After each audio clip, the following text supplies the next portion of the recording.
What's up, everybody? Welcome to Podcast Now PS Edition. I'm Alex. In this video, I want to discuss what The Last of Us Part 2's art book could have or could not have hinted in the base game of The Last of Us. So this is a few days old. In fact, somebody had already written a kind of article on this.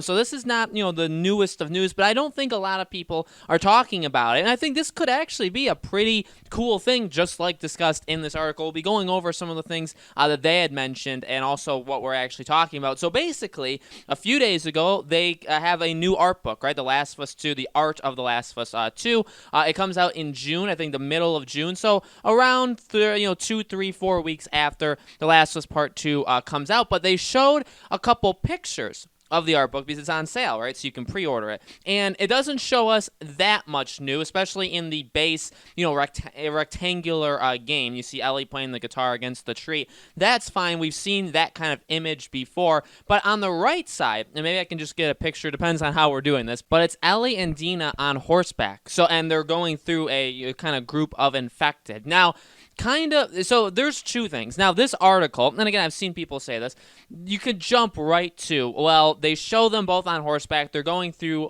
infected, so maybe that's a gameplay part of the game. And it honestly wouldn't surprise me, because we've done kind of close to the same thing before. It would not be hard for them at all to put you as a character on horseback. In fact, I believe you did that towards the second half of The Last of Us, right? So it's not impossible to put you on horseback and then to take that one step further and have a scene where you just go through infected and maybe you can hit them, maybe you cannot, maybe you just have to run right through.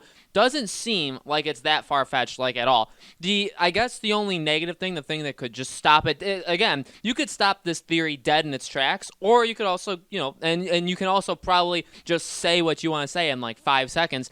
The thing you could say to stop it dead in its tracks is, well, I feel like it would be in it. So if something's in an art book like this, if there's like these kind of sketches, really, it's either early work for something that did make it into the game or early concepts for something that got taken out of the game. So there's really only two ways that could have gone, right? Considering this picture right here and the fact that they use it as like literally there's only two images, I guess there's three, that you can actually see from this art book, and considering that's one of them, I'm going to assume that it's not a like rejected image that's like, oh, we had this idea to do something like this and then we took it out of the game. It could be that, but I really don't know why you would kind of promote using this picture as one of your main three pictures to do.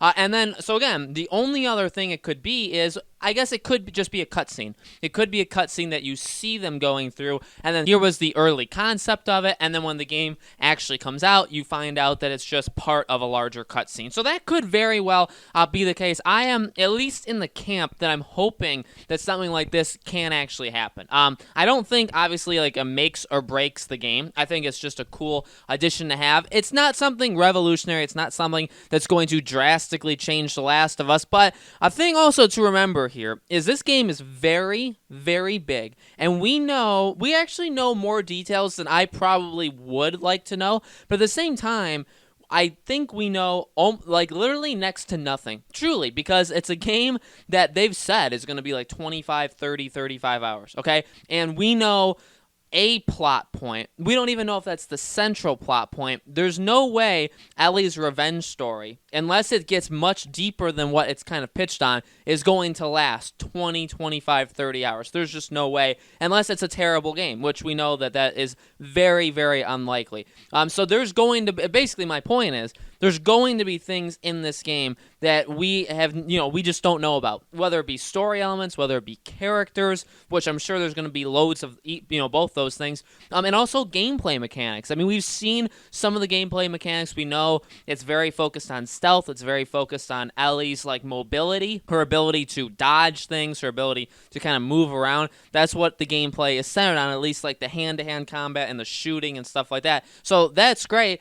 There can be scenes, I'd imagine, where you can explore a little bit. Even if you want to look at it a different way, they've constantly taken what has worked in past games and implemented them and done them, you could argue, better in future games. So what we had with Uncharted 4 was taking a lot of The Last of Us's, spontaneous, like, in-the-moment conversations, right? Where you could press triangle and you could talk to the person. That and finding things out in the environment to expand the story. Uncharted 4 took those things from Last of Us and I think made it even better. What's another thing The Last of Us did, though, it was really Naughty Dog's first big attempt at making not an open world, but like the biggest open areas that they had ever done, where like here's a situation, but you can handle it in a variety of ways, which The Last of Us, I think, was the pioneer of really starting down that path. But then Uncharted said, well, let's make the area a bit bigger that you can do it in. But what was another thing that Uncharted did is introduced a vehicle, where a vehicle and driving around to different sections of one big area was a big part. It wasn't the biggest part, but it was definitely a big part of several levels in Uncharted 4. So you take that one step farther with The Last of Us Part 2, and you could say, well, you can't use cars. I mean, technically you could, because they did use cars in the first game, and they are still obviously around, but horseback makes a lot of sense. So I would not put it past them that there could be some scenes or entire, chapters, levels, whatever you want to call it, where you are on a horseback, where you are, roaming around a area, and where you're just allowed to do that. Maybe your horse can die. Maybe, in fact, it can get to it. Maybe